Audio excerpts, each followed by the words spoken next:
Hey everyone, Kevin here, and this is the Gigabyte Z370 AORUS Gaming 7 motherboard. It is for 8th generation Intel CPUs, which is what I've got, which is the LGA1151 socket. Now this is just an unboxing. I'm not going to be setting this up and reviewing it because I don't have the other parts yet, but I do want to show you what's in the box and briefly talk about the features. I won't go overboard with the features because you can go onto the website and you can see that this is a disco. You can see the flashing lights there, which can be controlled, and you can dim these. You can disable them if you want, or you can just make them white and make them not as obtrusive. But it does have a lot of good features, which you'll see on the website there, and I'll link to that so you can check it out. I'll just show you the back of the box and you'll see some of the features. You can see there it's got RGB Fusion, so you can put lights on it. You know, it lights up the dim slots and, you know, the PCI Express lanes and all that. I'm not sure how that's going to be. I might disable it. I might just put it in white or something a little bit less in your face. It's apparently got good audio. It's got dual Ethernet. That was something I really liked. This killer Ethernet slot apparently reduces latency as well. It's got a triple M2 slot, and the main one here, I think that's where it is, has a heat guard to protect you. You know, it's got a lot of the decent ports on it as well. Now, with every motherboard, you do need to make sacrifices. This doesn't have Wi-Fi, which is not something I need per se because I do have Ethernet adapters. Would have been a nice bonus, but it's not there. So, get this round, we'll see what you get in the box. If this thing ever... Okay. Just to state, I am kind of strapped up here just to be in the safe side. This isn't actually like a regular mouse mat or anything. This is actually an anti-static mat, and I am connected just to be in the safe side with handling a motherboard. You can never be too careful. So I'll get the motherboard out first, and then we'll see what else is in the box. Okay, so we have... What's this? Stickers? I don't know what this is. AORUS team up file. I don't know if this is... I don't know what this is for, if I'm honest. Don't know if it's stickers or... I don't know what it is. I think it... Yeah, it's stickers. Yeah, I couldn't see there the light there. But you can bend it there. It is stickers. So if you're into that, yeah. Okay, we've got an installation guide. We've got... I don't know what that is. Okay, there's the user manual. Comes with software, and I will be referring to this a lot to show you where everything is. Looks like a very, very good manual.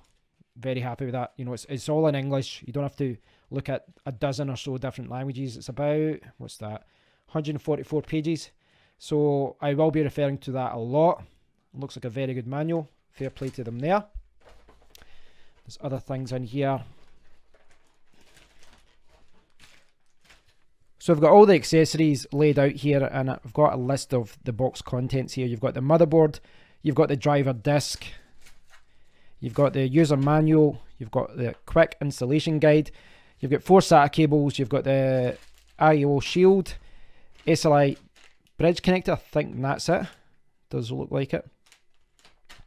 1 G connector, 1 RGB LED strip extension cable, 2 Velcro cable ties, 2 thermistor cables, and 1 M2 screw kit. I also found there was this cool little guitar puck in there.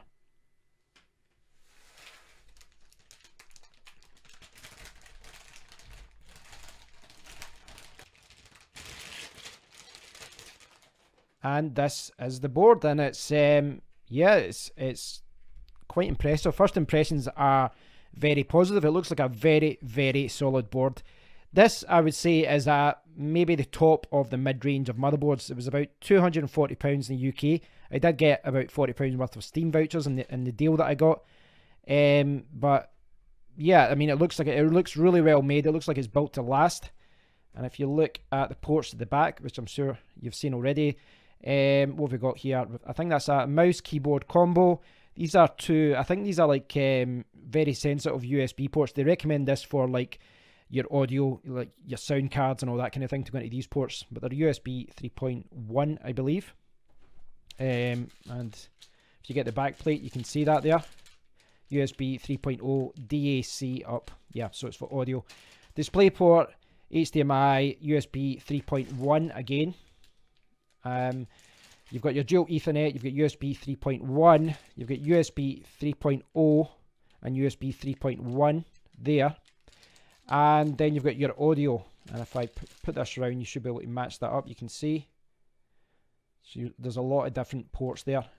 USB diff out, rear, mic in, there's mic, different speakers. Now, I've got an external sound card, which is why I haven't really read up on what these do, because I won't really be relying on them. You can see in there as well, you might know what we say, there's actually a fan in there, and apparently some people weren't happy with that, but that fan only comes on when you've exceeded it's something like 90 volts or something like that, and it only comes on when you've reached such a high level, so you don't have to worry about it. People said that they were overclocking this to like 5 gigahertz and this fan never come on, so you don't have to worry about it in that. And I think it can be disabled as well. Got your CPU slot on your PCI, your DIMM. Yeah, so if I spin this around, that's it there. Looks very good. I will have to learn more about this. I'm going to have to refer to the manual, and when I start when I start actually building this, I'll get a better idea of where everything is. But this has got, you can see here, some of the features of it. Graphics interface, one PCI 3.0 times 16, one PCI 3.0 times 8, 3.0 times 4, HDMI DisplayPort, dual channel DDR4, 4 memory slots, expansion slots. You've got 3 PCI 3.0 times 1. You've got 3 M2 SATA slots, and if you put, I think if you put the M2 in the first one with the guard, I think it does use up another SATA, but that is to be expected. And you do have 6 SATA. 2 USB 3.1 generation 2 with USB Type C support, 1 USB 3.1 Type A, and 7 USB 3.1, the majority of which were in the back panel. 4 USB 2, you can do it internally, so that's useful if you've got USB 2 on your case. And then audio LAN, ALC1220 ESS, and the dual LAN. So yeah, for an ATX board, it looks very, very good.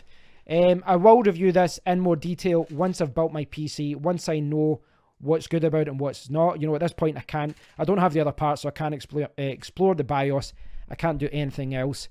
But I just wanted to give anyone else out there who's looking at this an idea of what you get in the box when you buy this motherboard. So if you've got any questions, please let me know. But at this point, as I said, I don't really know much about it, other than what you see in front of you just now. I'm going to put this back in the bag and just sit it at the side just now until I actually start building my PC. First impressions are positive. It looks like a very, very good motherboard. Everything looks well made. It's got a lot of features. It's not perfect. No motherboard is. When you choose a motherboard, you always have to make sacrifices, but it does look like a good product. Thanks for watching, guys, and I'll speak to you all very soon. Take care.